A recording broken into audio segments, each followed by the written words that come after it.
This is Long Rides. I'm Todd Crawford. I'm Maureen Crowley. I'm Eric Zavinski. And All so, right, to clarify, this isn't actually Long Rides. This is a new show. This Long Rides without the rides. So it's just the long show. Yeah, I've always been a long boy, and I'm proud to be a part of the long show. And that is exactly what the show's about. All things long. We're going to discuss Long Cat, buses, hot dogs. I like it. Oh my gosh. Maureen, what's long of yours? Gosh, I have a long bow in my bedroom. Oh, I don't know why. sounds like a threat. No, really, I do. I don't know why I do. She has that in a I know. long rope. Yes, it is. It's almost taller than I am, which is kind of That's because you work with Todd. You need those things. I do. It was like our logo in Longshot is like the bow and arrow and stuff. Like that's where it came from. Anyway, Nice. so So you're the heart of the channel, and Todd is just The around. balls. yeah, he's just there. He's the balls of the channel. Before we begin talking about our actual topic, I do have to bring up one time a girl said, "You have very big balls, like physically." And I was like, "That's just perspective. It's because my dick's so small." Oh my gosh. That's a beautiful ebb and flow to that. You know, I felt it was a perfect something to be segue proud of, in. but not everything. So we're going to be discussing actually long-term development. Essentially, we're talking about world building, establishing a creative universe or a world in which our characters inhabit and readers want to return to. And we invited Eric onto the show because everybody else turned us down, and also he knows a few things about this. Correct. It works out both ways. All right, cool. So, if you don't mind, I really want to start this off by asking a light question. What are some of your guys' favorite world building shared universe examples? Great question. I will go first since I'm the guest and Todd sucks. But no, really, I have to go with my default for most things, and it relates to a topic that we've been discussing on Too Cool for the Comic Shop, which is also on the channel here. But Star Wars. Star Wars has such an incredible world, and other than Middle Earth, I would say, it was really the first big blockbuster kind of series to really bring that to the forefront. And some of my favorite world building franchises usually span all mediums: film, TV, literature, video games, and Star Wars does that really well. And we probably won't be getting into it too much into Too Cool for the Comic Shop because we're focusing on the films. But there's something to be said about franchises that can branch out so much with so many different creative people working on them. But some of the stories that suck get bolstered by stories in other mediums, and just the general plethora of content that something like that has is good. Makes it feel like a lived-in universe. So I have kind of a list of my favorites. I'm going for just different things that evoke different universes. So I'm going to go literary first. I'm just going to talk about generally just Clive Barker's high fantasy books, Magica, Weave World, even The Thief of Always, I'd say, has a good deal of world building. And that's more fantastical, different worlds and universes and all that stuff. But also in movies, I want to talk about Phantasm and the world that's built in that, which is very, very similar to Star Wars in many ways, in an odd sense. But the mythology that has, as well as A Nightmare on Elm Street, I'd say, even with the dream world and the metaphysics of that, I've always really appreciated.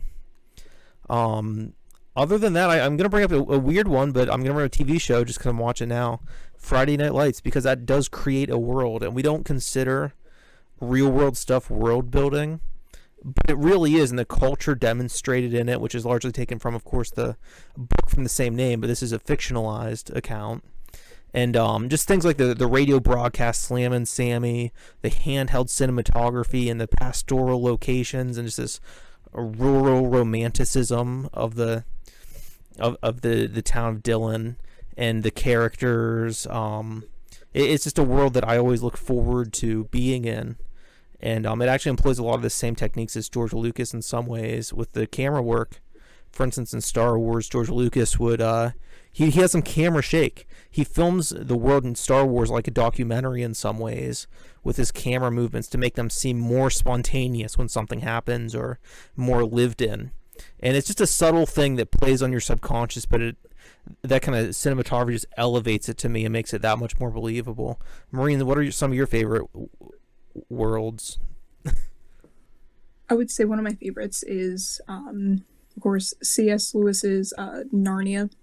I really like. I mean, the whole thing spans 7 books, and they made like 3 movies out of it. But I'm kind of disappointed that they didn't do all of them because it's such a rich. They did like the even numbered books or some crap. Yeah, right. But like it's and it's very interesting too. Like about that series, like it depends on what, like the order kind of affects like the way the world is presented. Like if you read it in like strict like story, like the way the story happens, or like kind of, or the way in publication order, like it can be seen as very like aspects of the world can be seen as very different. And what I really appreciate about it is very rich, it is very allegorical, it is very immersive, and but somehow so like just feels so tangible. And I like that it has this whole aspect of you see a world being created and then destroyed right in front of you. You live through this reality only for it to just dismantle. And another one I'm also super into is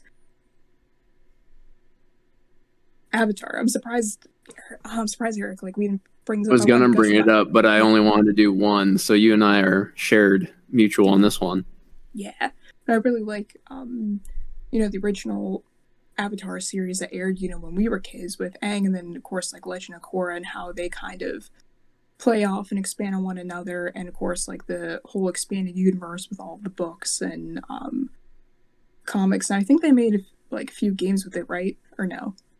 Yeah, I think none of the games are strictly canon, but they're kind of building a small canon, kind of like Star Wars has been since the Disney era, because there are 8 canon graphic novels for the Avatar world, 6 Avatar ones, and 2 Legend of Korra sequels.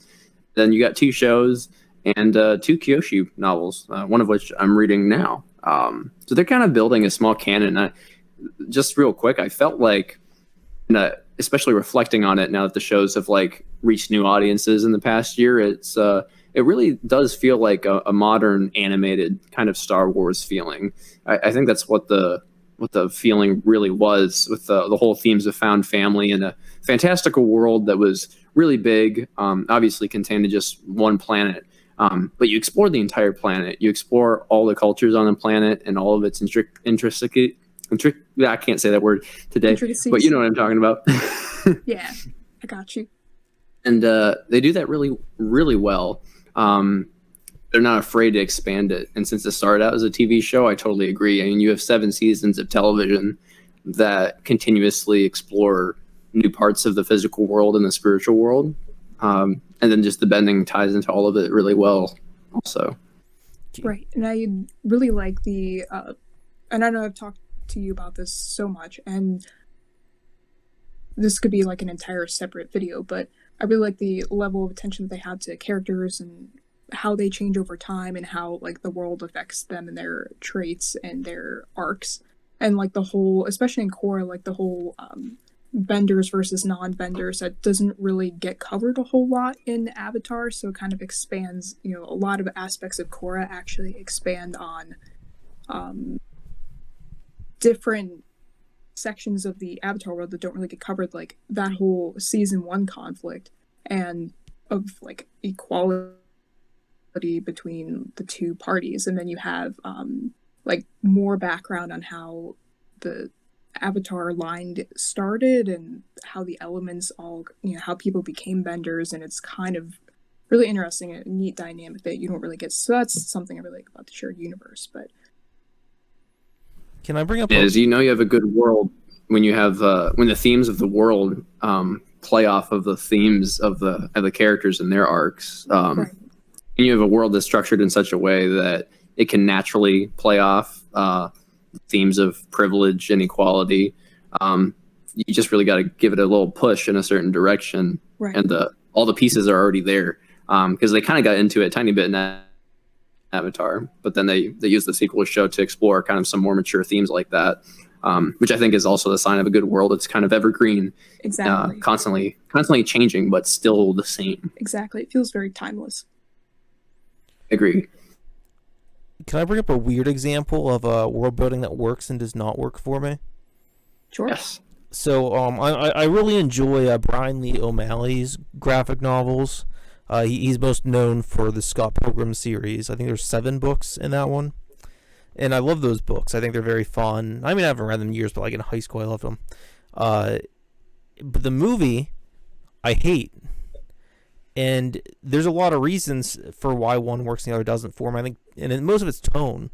But a lot of it for me, I realized just today thinking about world building is how Scott Pilgrim is essentially just kind of a book about getting over one's hang-ups and, compromising in relationships. And it's just about hipster culture. But it's presented in this fantastical way that's fun in the written or illustrated format. But the film to me feels so artificial, and the comedic pacing just so rapid fire and just artificial and lifeless that I hate it. And when I think about the graphic novels, I want to go back to that world. When I think about the movie, I feel like I'm in a clouded, obnoxious club having a bad time. That's really funny that you bring up Scott Pilgrim, because I just showed Colton that movie like 2 days ago for the first time, and I haven't watched that movie in 10 years, and I literally just watched it for the second time like just now, like 2 days ago. So it's funny that comes up in a weird way, like right after. Is really funny. I think Edgar Allan Wright, Edgar Wright, I think is a very talented director. Of course, I appreciate the filmmaking in the movie. There's a lot of good qualities about it, but it does not work for me at all. And it's just tone. That's a good, cool episode in the future. We can disagree a little bit. That'll be fun. Yeah, for sure. I'd have to rewatch it and give it a fair chance again. But yeah. Right, make you suffer some more. I've already forced you into so much Star Wars lately. I digress. So anyhow, check out Too Cool for the Comic Shop, listeners. This is the official ad. We are paying Longshot Books. We're paying Maureen to air this ad right now. Oh my gosh. So Maureen, she's our biggest fan. I am. I am truly your biggest fan, and I will fight everyone for that right. Not many people to fight. So anyway, as long as we're on the vein of like universes that kind of work for us but kind of don't, I do want to talk about like the, I guess, cinematic universe of like Lord of the Rings. I don't know how familiar like y'all are with, that, but I think I'm just talking strictly about the movies. I know there's some people who don't really particularly care for the movies compared to the books, because the books the movies do leave a lot out that isn't included in books, and it's hard like to translate something like that to the screen, especially such like a rich immersive world that Tolkien has like built, and he's crafted his own language and everything just for the sake of this entire, which is pretty badass. But when they made The Hobbit, like maybe this is like kind of like production hell a little bit, but there were some, I noticed like inconsistencies between Lord of the Rings world versus the way they did things in The Hobbit, and this is kind of relates to like what I want to ask you a little bit later, Eric, but I don't know, I just wasn't pleased like with, sorry, what were you gonna say? Oh, I just said right. But no, I don't know, it just felt like they didn't watch the prior movies before filming this or something, or what it was, but like especially like entire screenshots and entire characters look completely different than they did in like the prior movie. I don't know, but I wasn't but granted, I don't really think they needed to take like a 5-page battle and expand it into an entire movie, but that's just me. Anyway, moving on. Right, there's something to be said about adaptation and continuity, I think, especially for that series on film. Yeah. We're actually going to rewatch those movies again pretty shortly here as well, because Lord of the Rings is one of those things where I love it, but I can only do it every like 5 years. I think it can be hard to establish that continuity, especially when you're creating content in a story that is out of order. I don't know how the Narnia books handle the order of things, but for The Lord of the Rings and The Hobbit, as novels, I think they work fairly well because they have the imagination of the reader. But when the movies look so similar, and you know, the species and the cultures are so similar between The Hobbit and The Lord of the Rings, draws a lot of continuity gripes and comparisons. Whereas, like, if you look at the Star Wars original trilogy and the prequel trilogy, everything is supposed to be so drastically different. The continuity isn't really that much of an issue, and you're just in drastically different places with drastically different characters.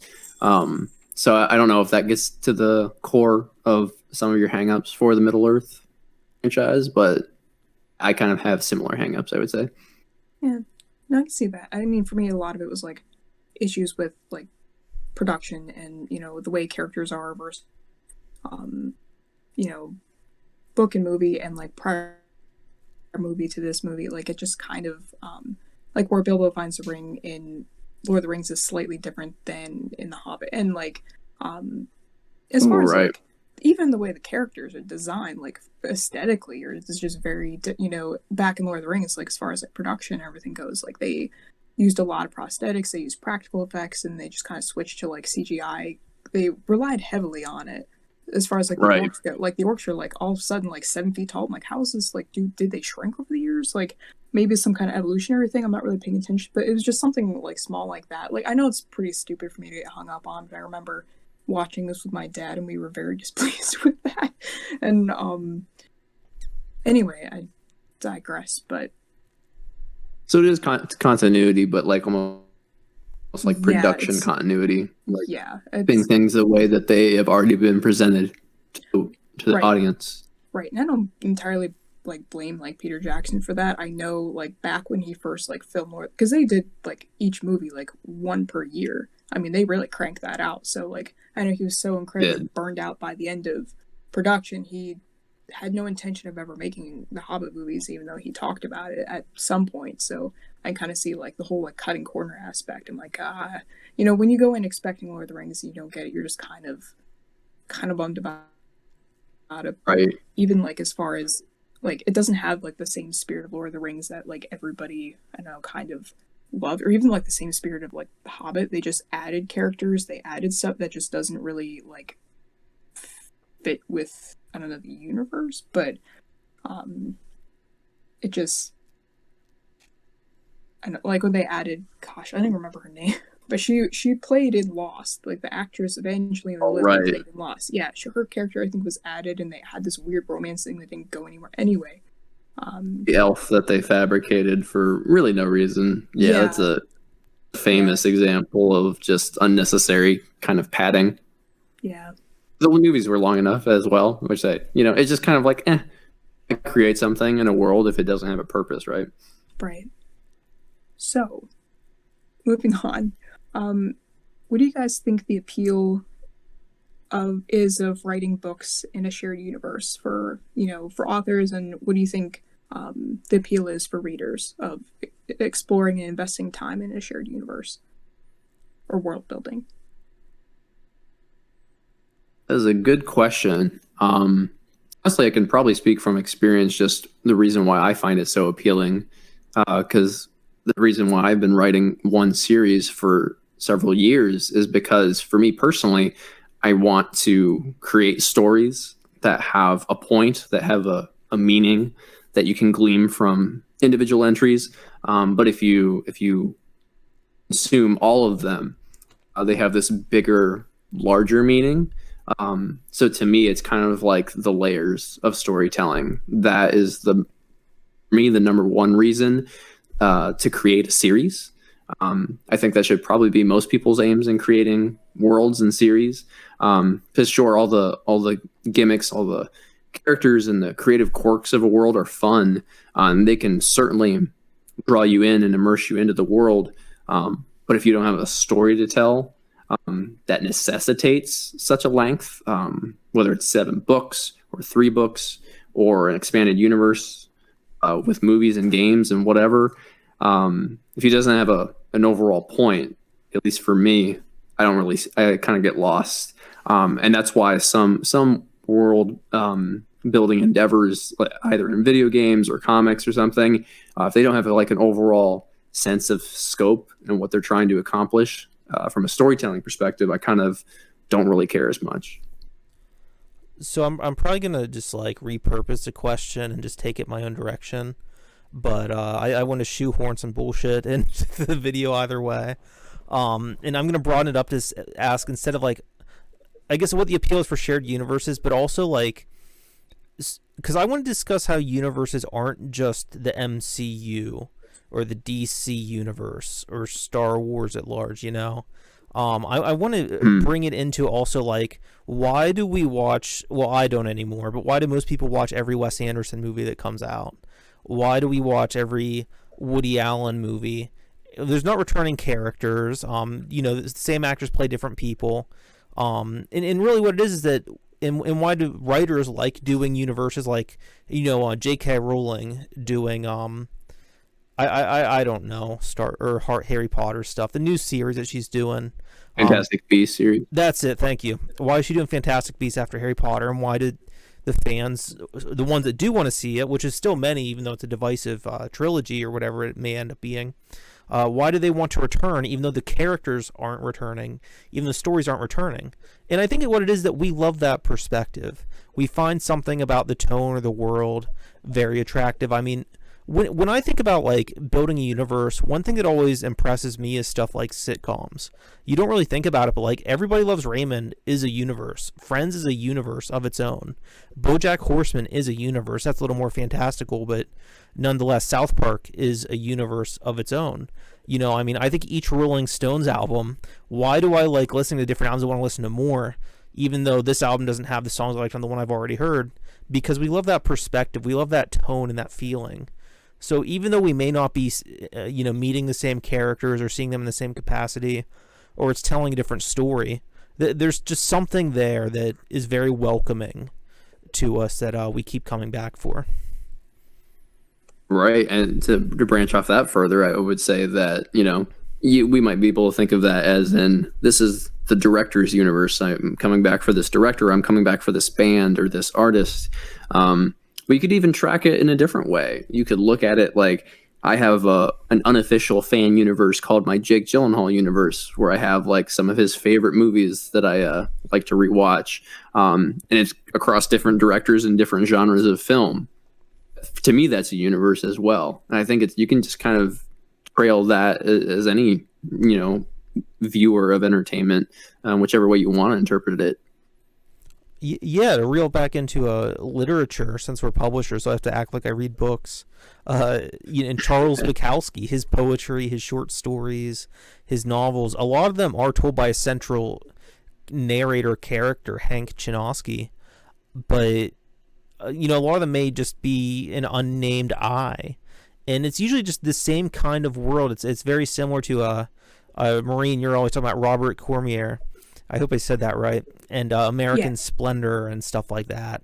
I think it's very similar, and there's something about it, that weird Fritz the Cat-esque griminess and just cynical worldview mixed with humor and self-deprecation. That's just it's just like M&Ms. You know, you just keep eating more and more and can't get enough. Is this your view on M&Ms as well, Maureen?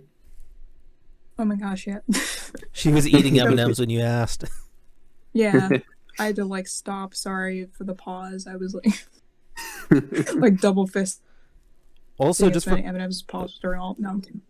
Just for clarification, we are all driving right now, right? To keep up the long rides. Pretense. No. What? Sure. Oh gosh. No. Well, that's part of the universe, right? Yeah, the long universe. rides extended universe. All podcasts must be recorded while in motion. I mean, if we're talking about like the rotation of the Earth, aren't we all constantly in motion though? So does that kind of count, or is that too? Well, there's your loophole. There's the plot twist in our universe. I'm in a car Now it's- bed, so Okay. So for me, I think my reasoning is very similar to what you guys have. Like, I think a lot of it is, I don't want to say like fan service, like what attracts people to share universes, but like, you know, if you, like, let's say you're someone who's a huge fan of Avatar, then all of a sudden, you know, like something like Korra comes out. Like, if you're a fan of Avatar, you're like totally interested and invested in like this new universe. Even like Wes Anderson movies, like, you know, you like like his movies are very aesthetically pleasing. They have a really neat color palette. They have very neat like characters and timing and pacing. Even like a lot of, you know, Tarantino movies, like I think each director, like you said, is like its own universe in itself, and its own like you know, their aesthetic and their style is like a universe in itself. And I think people who you know, like a certain movie will like other movies in that same vein. And I also think just the act of world building is just such an immersive experience as a writer. You know, doing all the research and the planning and just literally creating a world from the ground up is such a unique experience. And I kind of say this as a writer myself, but also I've, you know, watched a lot of like content on like world building and seen like a lot of the questionnaires and a lot of things that you've taken consideration, like language and customs, and if you're building something from the ground up, or even if it's some kind of like realism, like the way other people have like different perspectives, different voices, different areas of living. Even in our own like country, people have completely different vernacular depending on area to area. And I think as a reader, it is very neat to be able to dive into somewhere else. I mean, I know there's so many like, you know, those generic little quotes about reading as a form of travel, and I think that's very interesting concept. Like, you know, you read one book and it feels like you lived like 1,000 lifetimes, whatnot. I think it's the most accessible way to connect with other people and I guess truly experience something. And I think that's what attracts a lot of people, is like visiting worlds that don't exist or that can't exist, or something that is very similar to your own, something relatable, something, you know, that tangible. And also I think as far as like going back to fans and everything, I think some of these worlds can be like sources of like camaraderie for people. Like thinking like any like comic convention or like the Star Wars universe, it's like or even like the Critical Role like fan base. Like if you're part of like any kind of fan base around any kind of franchise, I think, you know, there's just some kind of like a bond there that I can't really put into words adequately. And also, like, I think another thing that really attracts people is, I have alluded to this earlier, but being able to explore different aspects of the same world in many different facets and many different points of view. Like, for instance, you have, you know, I'm going to go back to Avatar, talking about like Aang trying to master all 4 elements and trying to defeat the Fire Lord. That was the entire like goal of the series. And you kind of see him trying to fumble and master all the elements. He masters like the physical and spiritual side, like kind of concurrently for the most part. And then in Korra, it's like she's already mastered pretty much most of, if not all the elements, I think, except air, like by the time the series first starts. But she understands the physical side, but she doesn't really understand the spiritual side. So you have this whole thing where it really delves deep into the spiritual side of bending and the whole I don't even know how to say it, but the whole aspect of this entire spirit world and the incarnations of the Avatar, and it's just a really neat thing. Well, Maureen, I'm glad that you brought I think up... part of Go ahead, Todd. Thank you. I'm glad you brought up Tarantino, Maureen, because that really just extrapolates on what I've been trying to get at, where like I think a lot of us writers take for granted that in order to you know, reflect what we consider reality, or some perspective or refraction of it, we have to world build. And I think Tarantino, on like him creating like the restaurant scene, for instance, in that old throwback lounge in fucking Pulp Fiction or stuff like that, like that's a lot of world building you have to do to make that kind of dialogue believable, and to make that kind of thing somewhere that the audience can accept. Even if it is heightened reality, it's still a believable reality. And it got me thinking too about like authors like John Steinbeck, for instance, and how he writes dialogue and creates things like Of Mice and Men and The Grapes of Wrath, and how that world is created, particularly in Grapes of Wrath, which is fascinating. That I wrote an essay on. It was the first award I ever got, to talk myself up for just a second. But every other chapter in the book is just like a vignette where it's like a turtle crossing the road, and each one's like a visual allegory for the Great Depression and the Okie migrants and all that.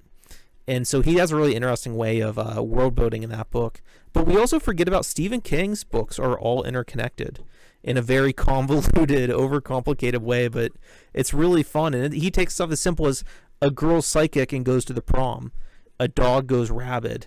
What if there's a virus that wipes out humanity? And they're all interconnected, even though only tangentially so through the Dark Tower series. But another good example would be H.P. Lovecraft, and how all of his stuff is connected just by taking place in similar areas or sharing a mythology. Exactly. I think a lot of it is shared atmosphere, even if it's not a shared world.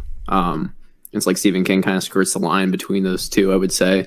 But from Tarantino to Avatar, like you guys are saying, I think another reason people enjoy universes is because they feel rewarded when they keep coming back. It's kind of like a psychological thing, I think, where it's like there's some sort of level of completion when you experience every story of a director or every book in a series, and you get to keep coming back. And for those people who become fans, because a lot of times the biggest fandoms are coming from these universes, they can get rewarded and see certain things or make certain connections that perhaps the more casual viewer will not. I think there's a right and a wrong way to do that too, because that kind of gets into the fan service thing that Maureen was briefly touching upon earlier. Because you don't want that sense of reward to feel cheap.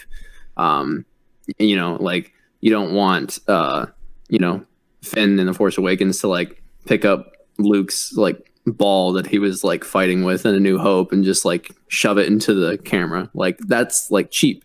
But there are more meaningful ways to make you feel those rewards for those people who keep coming back to series, and I think that's a large chunk of why people come back to them as well. Maureen, do you got another question queued up? Yes, I do. Yes. So this is kind of more catered to you, Eric, and Todd. You're welcome to jump into, but I kind of want to hear about your universe specifically. Can you tell us a little bit about tell everybody a little bit about your series and that you've been working on, and where your world exists and the inspiration behind it? Yeah, sure. So I've been working on my series for several years. It is called A Saga of Souls, and it trails characters, various characters throughout different periods of time across the lifespan of one planet. And there are 7 books in the series, like 3 of which I've written so far, and none of this is really out in the public. So it's a series that is full of juicy spoilers. But to break it down very simply, we're following each cast in each book through a different crisis that affects the planet, but is also supposed to be an allegory for the struggles that we experience on Earth. So there is one book that is primarily focused about control and the different ways we try to control people and control ourselves and our lives. And then there's another book that is more specifically about the positives and negatives of world religion. And there's another book about racism and bigotry, and keeps going like that until it reaches a climax at the end of the series with an overarching narrative that is being strung throughout all 7 books, but really mostly, especially in the first trilogy, only in the prologues and epilogues. So you can still kind of experience the first few books on their own as a complete story, and that is like those characters are in that one book primarily. So you don't really have to feel like lost, especially in the first trilogy, because they're all kind of tied together in subtle ways, but they're tied together very strongly, and that being tied together is more evident as the series goes on. So when I say each book has its own story, and then the saga as a whole overall has a story, that's basically been my guiding principle ever since 2015 when I started brainstorming the series. And look, we're in 2021 now, and that's another part of why it's been so fun, is because for better part of 6 or 7 years here, I've been able to continuously take in new inspirations and draw on so many different things to help inspire certain assets and facets of the world. And I'm still doing that, and really building a world. I think it's it really gives you an opportunity to get feedback and to listen to people's thoughts early on who might be reading your stuff. So that's still a process that I've been participating in until this moment, and hopefully for many years to come as well. So that's the general premise. I don't want to get into too much of the nitty gritty. But yeah, that's just really appealing to me. I'm excited to take on big projects, and it doesn't get too much bigger than working on the same one for several years, which I think you guys can relate to in a certain aspect as well. I know, Todd, that a lot of your books are related either directly or indirectly. I was going to say, painfully, I've worked in the same universe on the same book haven't been as productive. I spent like probably about 8 years working on the same thing, but kind of taking a break from that world for a while. But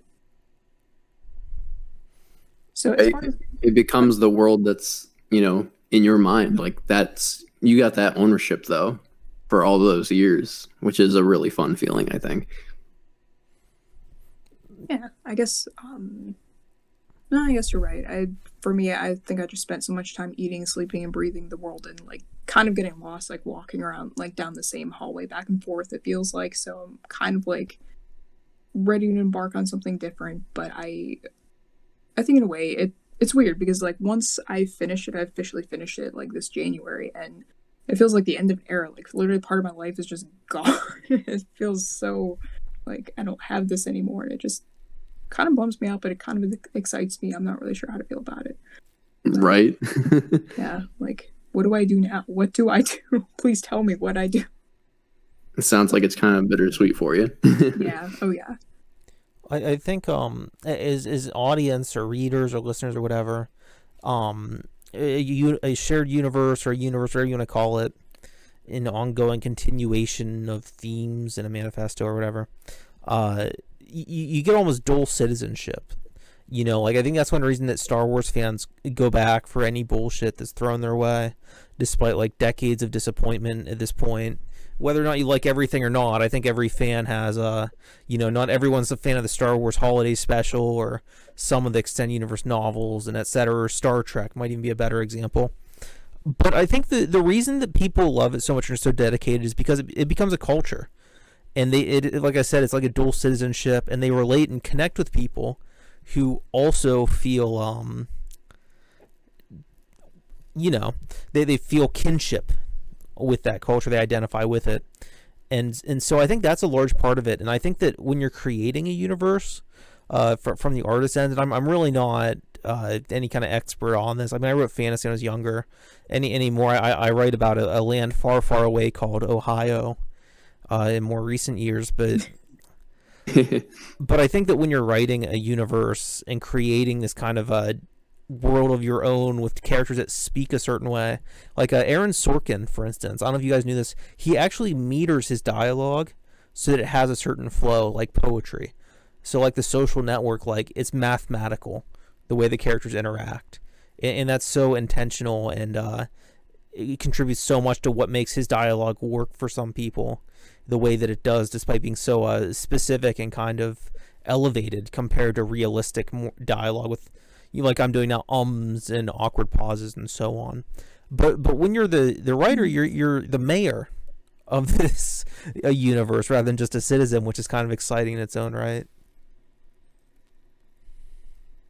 Absolutely. And also, I feel that kinship with my characters, and anything that you create, I feel like, is something that you can have an inner dialogue with yourself, which is another reason why I like to create so many characters, and it gives me an excuse to create a large cast. I think that's something that is very enticing and exciting when you do make a world. And some authors can handle that really well. Another thing I want to touch on is to why I write a series in a world, and I think why other people kind of gravitate to many, is that usually, as even though some may be convoluted and very broad or very detailed, a lot of these, at their core, from a storytelling perspective, usually gravitate around very archetypal characters, very universal themes, just things in storytelling that are very prevalent. We do keep continuing to propagate the hero's journey mythology quite a lot, especially in fantasy. And whether we have different commentary on different things, we're still kind of repeating that in a lot of our fandoms and a lot of our worlds, I think. And because people have a really strong connection with that, because it's universal and broad enough that it draws a lot of people in. But it's not an art house movie, or it's not, this or that, an hipster album where, maybe the content is more specific and it's not going to apply to as wide of an audience. Therefore, it doesn't draw as many people in. And we need that art too.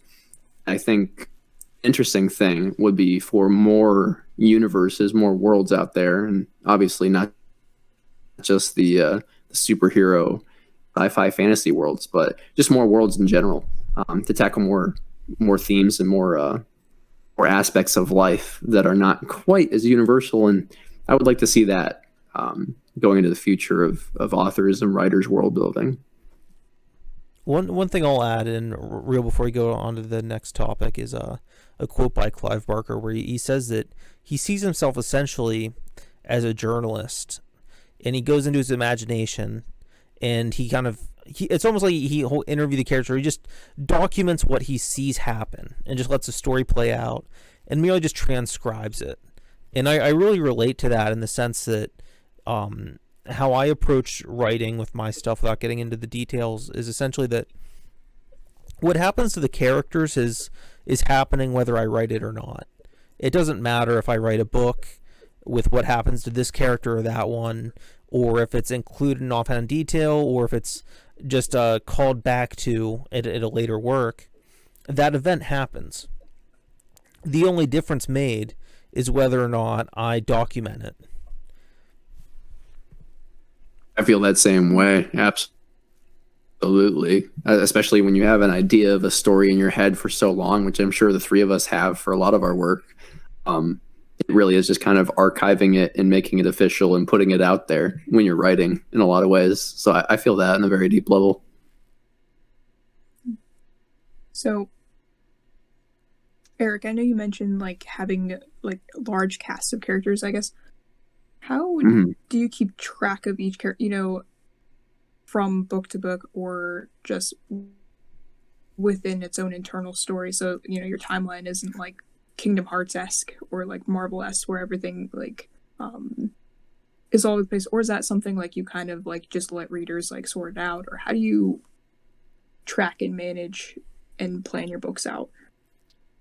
That's a good question. I think usually what comes first is the general plot or idea or premise for a book, and usually I'm pretty CD, so I usually associate characters with the book they're from, and that's usually how I label ideas, and it's usually how I keep track of stuff in my mind, just in general. So my book 2 cast, which I just had a couple test readers get back to me with feedback, a book 2 cast of characters is just so intrinsically tied to the whole identity of that second novel. What happens? What is the prevalent imagery from that book? What is the prevalent message? For me, that really helps categorize and keep track of everybody. Which for me is actually kind of different than I think a lot of people's universes. Because if you look at most, the characters are most often reoccurring. But for me, I'm trying to make the majority of the cast different every single time, 7 times over. So for me, that actually helps quite a lot. So yeah, does that answer your question? Yes, it does. But so as at least for both of you, as you've developed, your own stories and created like the universes that all of your books exist in, or many of your books exist in, have any aspects of it changed like over time as when you from book 1 to book 2, 3, 4, like has your universe changed at all? And if so, like kind of at what point did you realize you wanted to make some alterations, I guess? That's a great question. Todd, you can take this one first if you want. Yeah, sure. So, pretty much in short, no. I've basically known everything that happened in my book since like 2011, more or less. The only thing that's ever changed was how truthful I'd be in depicting it. And what I mean by that is like when writing books, like with something that there's things in books I think every author has that's particularly difficult to write. Whether it's just emotional, like you just feel guilty doing it, or you worry about how readers may react. I've divorced myself from this kind of a slavery to profit, but you worry about like, oh well, if I do this, will I lose sales or my readership or what the fuck ever. And there's always like the devil on your shoulder tempting you to go with the popular vote, right? To do what's going to be more crowd pleasing or just quite frankly easier to write, be it mentally or just for your skill set. And ultimately, I really have no say in the matter. It's really just like I said before, it's in concrete. What happens has always happened, and I really can't think of any autonomy or autonomous choices that I have made separate from my subconscious or the divine source, or I forget what William Blake used to refer to it as. I think he called it the universal genius, or the muses dictator, whatever you want to call it. I really don't give myself any credit or authority. I really just see it as I'm just the guy that was hired to write it down. That's awesome. And artistic integrity, I think, is very important. And the fact that you had something like 10 years ago that is something that you want to continue pursuing is awesome. I feel the same way, in the sense that general overarching story is something that I've been committed to for this 6 or 7 year period. But at the same time, I think universe definitely undergoes subtle changes. I continue to make edits and rewrites, but usually I'm not really. I've been doing rewrites for the past about year and a half, and what I've noticed is that most rewrites, I think, are more about adding stuff and adding more richness to the world, instead of taking things away or changing things entirely. And that's the way a lot of feedback has been too, I think. It's kind of like adding some spice here and there, to make an idea feel more tied together with another idea, or to make this character's arc more realized. I've done a lot of that, but I think the general goals and aims have largely remained the same. If I could expound a bit more and maybe clarify, for me, the artistic process is one of discovery.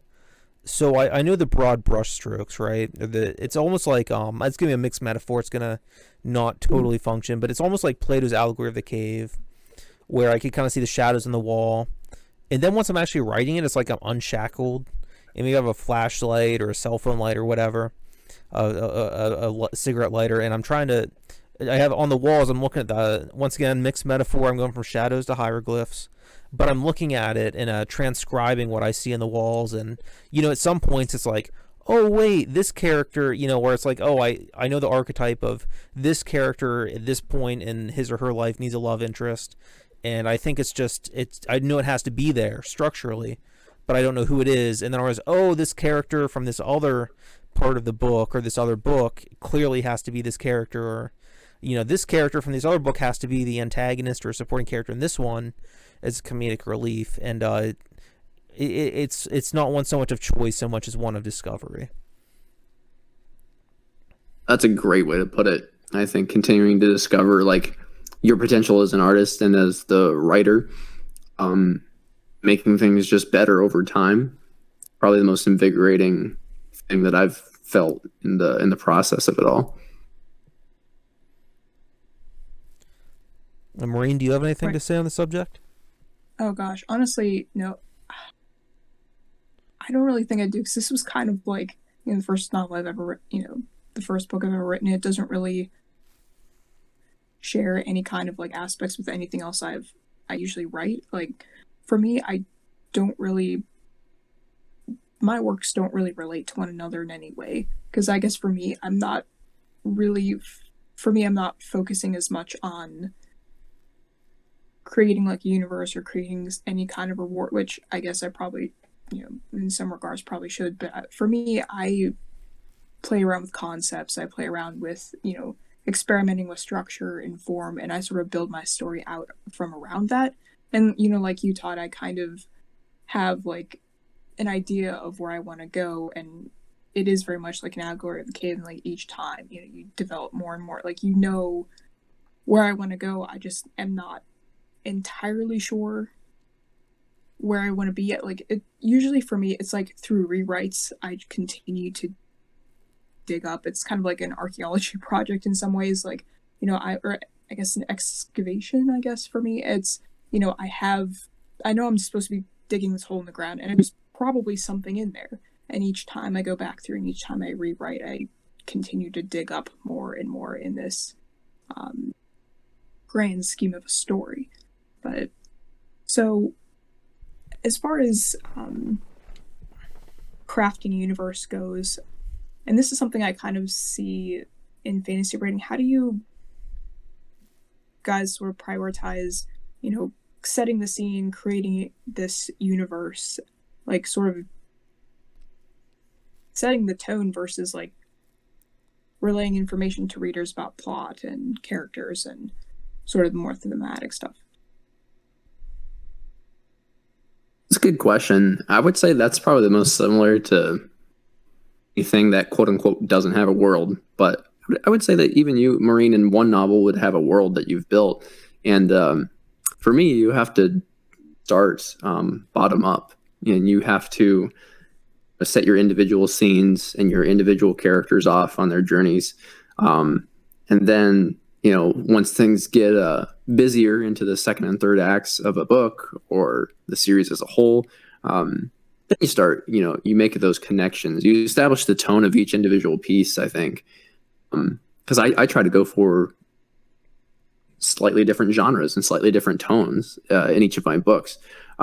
So overall, there definitely is a cohesion, but I'm also using the drastic difference in characters and setting as a reason to explore different concepts or different feelings, if that makes sense. So really, it just kind of is a bottom up building block kind of process, and then you make those character, those plot connections, I think, later on. But my series is kind of unique in that way that it really allows me that kind of freedom. Obviously, not everything does in quite the same way, but that's how it feels like for me. It's probably very similar to how you would set the scene in one of your books, Maureen, or you, Todd. I'm gonna go back real quick, just a half step here, because Maureen brought up something that was kind of interesting to me when you said that you always know where you want the novel to go. Because I have a similar experience where, like, I know what I want to do, but, like, I'm like a slacker on the job, where, like, where I want to be at the bar with my characters doing dick jokes, but then it's like Field of Dreams, where like my artistic conscious is saying, you know, if you build it, they will come. And I'm like, oh, come on, I got to get rid of my farm to go to fucking baseball. Like, I just want to hang out and have fun. It's like, no, kill off your best character. And I'm like pleading and trying not to. I'm dragged kicking and screaming to do this more ambitious plot than I really have any ambition for. Is like a personal slacker. So I know where I want to be, and it's never where I go. But Funny. You know, you care about your characters though. Yeah, I just want to have a good time. But I like all the cheesy, sappy stuff. I usually write pretty harsh literature, but usually I'm much more attracted to like the nice character bonding moments and the quiet stuff. But anyhow, in terms of building a world, and how someone like you, Todd. In terms of building a world and creating tone, you know, I've been listening to a lot of analyses of James Joyce's Araby, and there's a fascinating thing in it where the whole story is essentially told through lighting, which I think is fascinating, especially for a work of literature rather than film. You know, if you said that Suspiria or, you know, a Nicholas Winding Refn film was told through lighting, it would make sense. But when you say it about a short story, that's different. That's unique. And essentially, the love interest in Araby is described as dressed in white. She's always described with light. However, as the story progresses, the narrator becomes further and further enshrouded in darkness until the final line at the end. And I think that we really downplay stuff like that, and how much description is storytelling, and how, you know, the best thing to do to create a lived-in world, I think, is to let the world live, let it breathe, look around, describe things. Use all 5 of the senses is a big one that we take for granted or forget to do. But I really think that just being observant, even when it comes down to like, I can't do this anymore because it gives me like panic attacks. But what I used to do before class in college is that I would just listen to everything, like listen to people shuffle in their seats, like the scratching of pencils on paper, notice smells, all the different colors in the room. And I think that, you know, I personally find it overwhelming, all the things that you'll pick up on in a quote-unquote boring setting, such as a classroom, let alone, you know, a fucking alien tavern where they're trafficking, you know, Martian babies or whatever. That's very good imagery, just right there off the cuff. Good job, Todd. That's where my book sales come from, all one of them. I think what you're getting at is mindfulness helps. Just kind of mindfulness in the real world, which is a mental health practice. But I think as writers, it teaches you to become more aware of surroundings, and so it would hopefully help you or enable you to write better descriptions and settings and just all of that. Right. And I think in some regard, I think less can be more. I think when you, at least for me, when I work, I know this kind of isn't as related, but I usually don't bring things up, or like, you know, bring things up about setting, bring things up about just the way things are arranged, or unless this sort of comes up, because I like playing with how characters view things, like how a character describes their environment, how, you know, characters describe other characters, because it does add a lot of, like, especially if you're alternating chapters between different character perspectives, like the characters describe the world around them, says a lot about the world, and it simultaneously describes the character. Like, it can, you know, characters can describe another person, and it can also reveal something about an insecurity. Like, if you have a character who is very insecure about their looks, like they describe, you know, the other people around them and the way they look, they very fixate on stuff like that. Like, you can kind of see what shapes their reality. A big thing that I notice talented authors do is that they will weave world building into the storytelling naturally in ways that are seamless that you don't pick up on. So, for instance, a good way to do that is like to let a character chew the scenery. So let's say that we're in the bar and someone has their arm up on the counter and they're talking to various people, and they go up to the jukebox, and then they ask one character for a cigarette, they smoke this cigarette and flick it into the ashtray or whatever, and it's very seamless, or picking up peanuts. They're doing all these different things and giving you all these different visual cues as a reader that these things are in the room to enhance your visuals of it. However, it's not just an author saying, the smoke hangs in the air, the jukebox is in the corner of the room, there's other people in the bar, and that's one thing that for me is always challenging as a writer, and I'm just so fucking sick of, is being structuralist and having to describe the bedroom every time the character's in the bedroom, because you need a description of the bedroom or else the scene feels incomplete, or I should say the chapter feels incomplete. And it gets to a point where I personally just have no patience for it anymore. And the best way to get around that is to have the characters use the sets they're in, just like actors in a TV show might. Use body language, use staging like in a play. There's plenty of things that we just don't always consider that are very efficient and aren't so on the nose. It's like you need a sense of motion to everything. You have a sense of motion to your characters interacting with your set, and that is a way just to, even the small world building of a bar or a bedroom is still building a world. It's a very, microcosm of that. Right. It's still an example of it either way. Right. Here's an example. I've been listening to St. Matthew's Passion by Bach lately, and this is just a small detail, but like, there's all these flourishes every time that the singer representing Christ sings and comes in, and it's supposed to represent a halo around him, like in a painting, essentially, but auditory. And you could say it's a musical texture, but it's also divining this one speaker in the work. And in the same way, I think that world building is storytelling and vice versa. So really the best way to get these two things to interact so that the description of a room isn't a major speed bump in your plot is to use world building as storytelling and vice versa. Which is difficult to do, and that's why, unfortunately, writing can be hard. Right. Right. Yeah.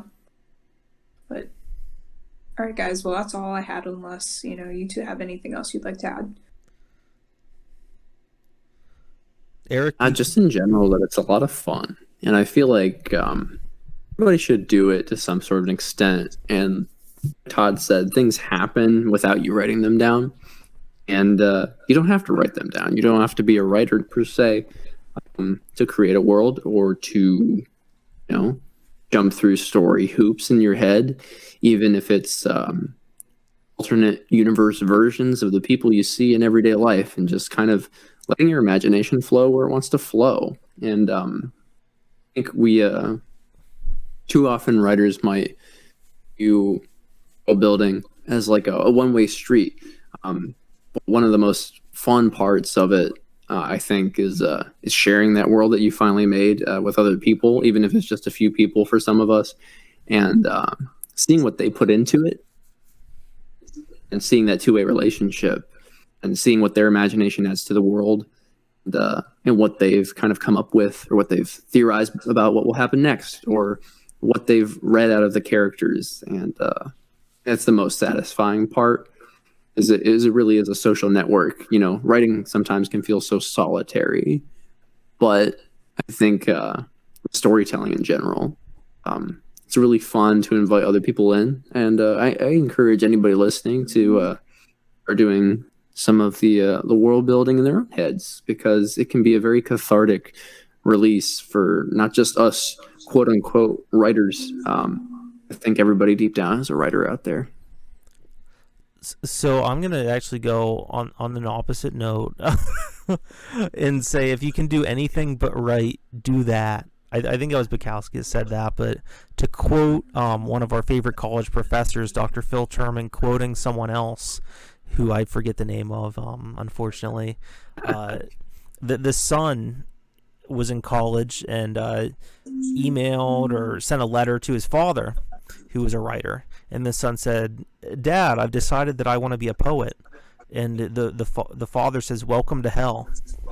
And it truly is a blessing and a curse and a burden, and something that I've struggled to come to terms with even at this point in my life. I'm always constantly it's like that hat in the newest Mario game where you throw it and then it comes back and it's back on your fucking head like a frisbee or like a boomerang, and you just can't get rid of it.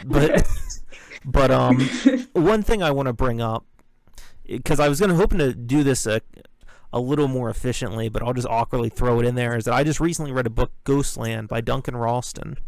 And it's a series of books. There's a trilogy, and I believe there's also a prequel and some other stuff. But he's done some interesting stuff with it that, at least to me, is unique and a good way to build worlds in a way that you may not expect. The essential pitch, the high concept is, imagine Jurassic Park, but instead of dinosaurs, it's ghosts in the amusement park. And there's ghosts from various areas, such as like the Wild West or prison inmates in a jail cell kind of situation, and so on and so forth. And so in this book, he has a map, almost like Tolkien would have for Lord of the Rings and Middle-earth. And there's a map at the beginning, and then there's footnotes with hyperlinks, as I read the digital book. So you read a ghost's name, and then you click on it, and it's basically a Pokedex for ghosts, how it's set up in universe for the reader, where it's like a brochure the guests would be given when they enter the amusement park. And it gives you a description of the ghosts, and now you know them, and now you're learning about Viking ghosts, or like 1920s gangsters ghosts and stuff like that. And he's also got a website that has interviews with survivors of different situations that have gone on, and a fake commercial for an in-universe television show, and fake books for a famous author that lives in this universe that created the amusement park. And just so much like this. And this is like an indie dude. I mean, he's very successful, but he's not Dean Koontz or Stephen King in terms of book sales, at least that I'm aware of. No offense to the guy. But I found this all just... he was... I'm sorry, what was that? I just said that's very fascinating. That is a very creative way to build something out. Yeah, exactly. It's just very thorough and just gives the whole thing a real sense of... well, he built a fucking world, and it's really cool, and I think that's an interesting thing for people as well, that it doesn't all have to be in text. If you have a bigger universe than you have for the story, it's okay to throw in some extracurriculars, and the nerds who enjoy what you do can go and look that up and enjoy that, just like Tolkien did with the Silmarillion or whatever it's called. Yeah. Right. I love that. Well, Maureen, do you have any final words? No, I got nothing. I'm trying to think of something clever and witty, but I'm out of it. I've got something. Thank you for watching/listening. Please like, subscribe, comment. We have The Electric Complex by Lexi Spino on sale on Amazon. Atomic Fly Swatter Volume 1 available on Amazon, paperback. We have Find Me When You Come Back by Charlie Lefever. You can email us for details on that. Once again, paperback. Check out Eric's channel. We will have a link below. And that's all.